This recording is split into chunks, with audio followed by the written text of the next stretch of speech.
या good morning 12th class. सो अपना chapter चल रहा था, ये जो इसका लास्ट पार्ट वो देख लेते हैं। तो आगे देखना, यहाँ तक हमने किसके बारे में बात की थी? सविता की बात चल रही थी और उनकी दादी की बात चल रही थी, और उससे पहले हमने किसकी बात की थी? जो साहिब की बात की थी। अभी जो मुकेश की बात चल रही है यहाँ पे, आगे देखते हैं क्या होता है। The cry of not having money, उनका रोना। और किसका रोना? नॉट हैविंग मनी, यानी पैसे का नहीं होना। To do anything except carry on the business of making bangles. अभी वो रोना रोते हैं कि हमारे पास पैसा नहीं है और वो और कोई काम नहीं कर सकते, बस वो क्या कर सकते हैं, ये जो उनका बिजनेस है, और बिजनेस किसका? बेंगल्स बनाना। ये बस इसको क्या कर सकते हैं? कैरी कर सकते हैं, यानी आगे तक ले जा सकते हैं। Not even enough to eat, और रियल में तो ये ऐसा है कि उनके पास में क्या है, उतना खाना भी नहीं है कि वो क्या क्या कर सके, अपना पेट भर सके, अपने परिवार का पेट भर सकें। रिंग्स इन एवरी होम, और वो हर घर में यही कहानी है। The young man echo the lament of their elders. जो यंग मैन होते हैं वो क्या करते हैं? इको करते हैं। इको मतलब ऐसे गूंज होता है। और किसका गूंज करते हैं? किसके बारे में बोलते हैं? लेमेंट, पछता साहब का, या फिर रोना रोते हैं। और किसका रोना रोते हैं? एल्डर्स का। यानी जो जो एल्डर्स हैं उनके लिए कुछ भी नहीं किया। तो ऐसे क्या होती है, उनकी जनरेशन चलती जाती है। जो यंग होते हैं वो रोते हैं कि यार कि हमारे जो पूर्वजों ने हमारे लिए कुछ नहीं किया। और फिर उनके बाद में वापस जनरेशन आएगी, वो ऐसा करते रहेगी। तो ऐसा उनके पास में चलता रहता है। तो आगे क्या कहता है ये? Little has mood with time it seems in Firozabad. तो कहते हैं फिरोजाबाद के अंदर कुछ ज़्यादा कुछ स्पेशल नया नहीं होता, बस वही घिसी पड़ी ज़िंदगी चलती रहती है। हाँ, ऐसा होता है कि यार दुनिया आगे बढ़ती है, आगे चलती है, बट यहाँ ऐसा कुछ नहीं होता। बहुत ही धीरे धीरे क्या करते हैं ये लोग, आगे बढ़ते हैं। और बढ़ना भी नहीं होता ना। Years of the mind numbing toil, और कई सालों से जो माइंड नमिंग मतलब जो दिमाग को थका दे, ऐसी जो टॉयल है ना, जो मेहनत है, have killed own initiative and the ability to dream. और जो शुरुआती जो उनकी चीज़ें होती है, या फिर जो एबिलिटी होती है ड्रीम लेने की, वो सब क्या कर देती है? वो खो देते हैं। यानी ये लोग ड्रीम भी नहीं ले पाते, सपने भी नहीं ले पाते। किस कारण नहीं ले पाते? कि उनकी जो कई सालों से क्या कहते हैं, माइंड नमिंग टॉयल करते हैं। माइंड नमिंग का हो गया जो ऐसी जो मेहनत जो क्या करते हैं, दिमाग को ही थका दे ना, फिर वो कुछ भी नहीं सोचते वो ना। बस उनका ये होता है कि चलो ये बैंगल्स बनाना है, और शायद इनको क्या खाना भी नहीं मिल पा 2 वक्त का, लेकिन फिर भी क्या ये चलता रहता है। तो यहाँ पे राइटर एक क्वेश्चन करती है, why not organise yourself into a cooperative.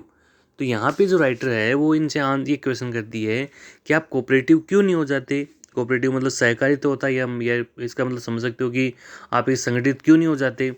I ask a group of young men who have fallen into the vicious circle of middlemen who trap their fathers and forefathers। तो ये जो question है वो writer किससे करती है? Young man से करती है। किससे करती है? यंग मैन का ग्रुप है, उनसे करती है ना। और देखो क्वेश्चन क्या है कि why not organise yourself into cooperative, आप एक मतलब संगठित क्यों नहीं हो जाते? तो यहाँ पे ये जो लोग हैं ना, और उनसे करती है जो हैव फॉलन इनटू, जो गिर चुके हैं। किस में गिर चुके हैं? वीसी सर्किल में। और वीसी सर्किल मतलब होता है कुछ चक्कर में। और किसके कुछ चक्कर में गिर चुके हैं? मिडिल मैन के। मतलब जो बिचौलिए हैं उनके वो कुछ चक्कर में आ चुके हैं। हु ट्रैप देयर फादर, जिन्होंने क्या किया? उनके फादर्स को ट्रैप किया था, फंसाया था। एंड फोर फादर, उनके जो और जो पूर्वज थे उनको भी फंसाया था। तो ये लोग आगे नहीं बढ़ पाते। जो बिचौलिए होते हैं वही क्या इनका मतलब आगे उनको बढ़ने नहीं देते हैं। जो जो भी उनको जो कुछ मिलता है वो कोई यही खा लेते हैं ना। तो कहते हैं even if you get organised. देखो अब ये जो यंग मैन का जो ग्रुप है ना, वो क्या बोलता है कि अगर हम ऑर्गेनाइज भी होते हैं, एक जगह भी होते हैं, एक संगठित होते हैं, वी आर द वंस, हम वो लोग होंगे who will be hold up, जो क्या किया जाएगा? होल्ड अप किया जाएगा। होल्ड अप मतलब घसीटा जाएगा हमें ना। और घसीटेगा कौन भाई? Hold up by the police, police के द्वारा घसीटा जाएगा। बिटन मारा जाएगा, ड्रैग टू जेल, और घसीटे कहाँ में डाल दिया जाएगा? जेल में डाल दिया जाएगा। और किस लिए डाल दिया जाएगा? फॉर डूइंग समथिंग इलीगल, क्योंकि हमने क्या कुछ इलीगल किया है। तो आपको पता है इलीगल क्या करना है? यानी यहाँ पे जो बच्चे होते हैं वो भी काम करते हैं, और इतने बच्चों को यहाँ पे काम कराना वो क्या चीज़ है? लीगल नहीं है। उनके पास में कोई लाइसेंस भी नहीं काम करने का ना। तो ये लोग क्या हो जाते हैं, ये कहते हैं कि अगर हम ऑर्गेनाइज होते भी हैं ना, तो पुलिस हमें क्या होल्ड अप करेगी, हमें घसीटेगी, मारेगी, और मार के कहाँ पर डाल देगी? जेल में डाल देगी।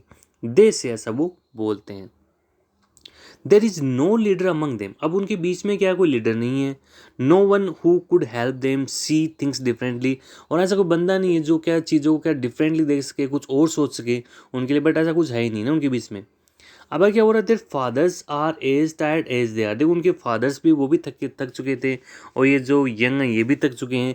दे टॉक एंडलेसली, हाँ देखो वो बातें तो करते हैं एंडलेसली कि हम ऐसा कर लेंगे, ऐसा कर लेंगे, in a spiral. That moves from poverty to apathy, greed and to justice. और वो क्या करते हैं, ऐसी बात करते हैं ना, ठीक है ना, कि स्पाइरल समूह में बात करते हैं, लेकिन ये चीज़ें देखो क्या होती है, ये जो spiral that moves from poverty, ये जो किससे निकलती है, गरीबी से उदासीनता की तरफ, अपाथी मतलब उदासीनता हो गया, और उदासीनता से टू ग्रीड लालच में, एंड टू इनजस्टिस, और उनको क्या मिलता है, अन्याय मिलता है। देखिए वापस समझना इस चीज़ को, वो देखो एंडलेसली क्या बात तो करते हैं समूह में, स्पाइरल में बात तो करते हैं, जो चीज़ें वो क्या होती है, जो कहाँ से में निकलती है, देखो गरीब तो हैं, फिर उदासीनता, उदासीन मतलब लोग उन पर ध्यान नहीं देते, फिर ये चीज़ कहाँ पे आती है, लालच में, यानी जो लोग जो बिचौली वो लालच करते हैं, एंड टू इनजस्टिस, और फिर क्या होता है उनके साथ में हमेशा अन्याय होता है, मिलता कुछ भी नहीं उनको। लिसनिंग टू देम, देखो ये राइटर क्या बोलती है, जब मैंने इनको सुना, आई सी टू डिस्टिंक्ट वर्ल्ड, मैंने दो अलग अलग संसार को देखा। One of the family court in A web of poverty, देखो एक तो ऐसी फैमिली जो क्या किस में फंस चुकी है, जाले में, किसके जाले में, पुअर्टी के जाले में, यानी गरीब के जाले में फंस चुकी है।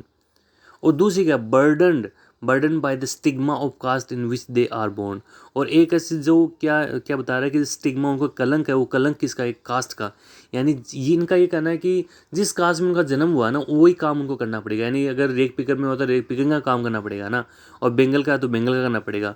फिर दूसरा क्या बताती है, the other A vicious circle of the साहूकार, अब जो दूसरा क्या बता रही है कि जो विशियस सर्किल है, जो कुचक्कर हो, किसका कुचक्कर है, साहूकार का, ठीक है, मिडल मैन का, बिचौलियों का, द पुलिसमैन का, the keepers of the law, कानून के रखवालों का, द ब्यूरोक्राट्स की बात की जाए, नेताओं की बात की, पॉलिटिशियंस की बात की जाए, अब इनके बीच में एक लोग क्या हो चुके हैं, फंस चुके हैं।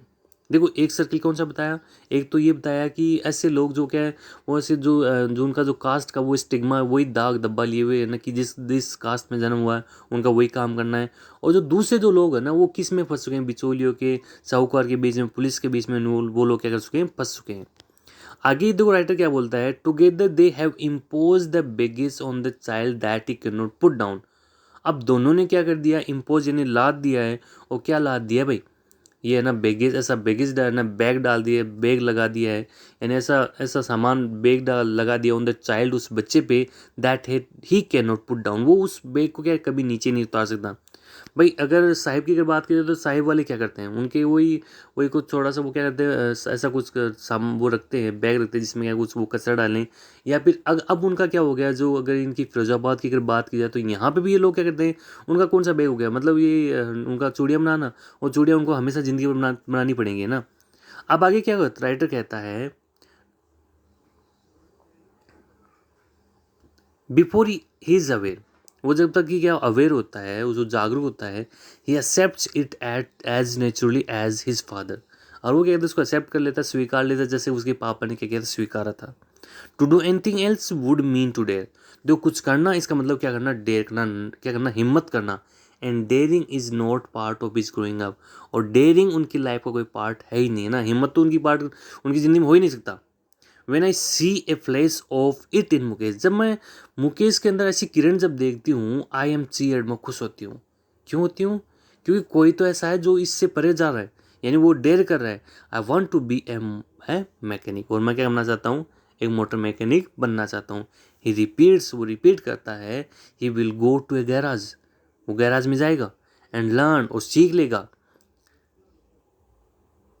But the garage is a long way from his home, लेकिन उसके घर से वो गैराज जो है बहुत ही क्या है, दूर है ना, is long way.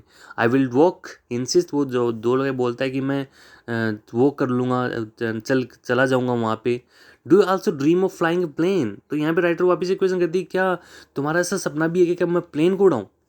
He suddenly silent, वो क्या हो जाता है, साइलेंट हो जाता है, चुप हो जाता है। नो, ही से, वो कहता है, नो कहता है। ही से staring at the ground, ground की तरफ घूरते हुए कहता है, इन ई स्मॉल मर्मर, उसकी जो थोड़ी सी जो बड़बड़ाहट है, जो थोड़ी सी जो उसने बोला है, देर इज एन इम्प्रेसमेंट, वहाँ पे क्या इम्प्रेसमेंट, एक शर्म है, that has not yet turn into regret, जो अभी तक किस में नहीं बदली है, रिग्रेट में नहीं बदली है, पश्चाताप में नहीं बदली है। ही इज़ कंटेंट, वो संतुष्ट है, और किस में संतुष्ट है, टू ड्रीम ऑफ कार्स, यानी कार का सपना लेते हुए, that he sees hurtling down the street of his town, जो वो कहाँ पे देखता है, वो अपने जो टाउन की जो स्ट्रीट जो गलियाँ हैं वहाँ पे हर्डलिंग करते देखता है। Few airplanes fly over Firozabad, और फिरोजाबाद की अगर बात की जाए तो यहाँ से बहुत ही कम क्या है, ये जो एरोप्लेन उड़ते हैं। तो गाइस यहाँ तक आपका चैप्टर कंप्लीट होता है। ये क्वेश्चन कल करते हैं।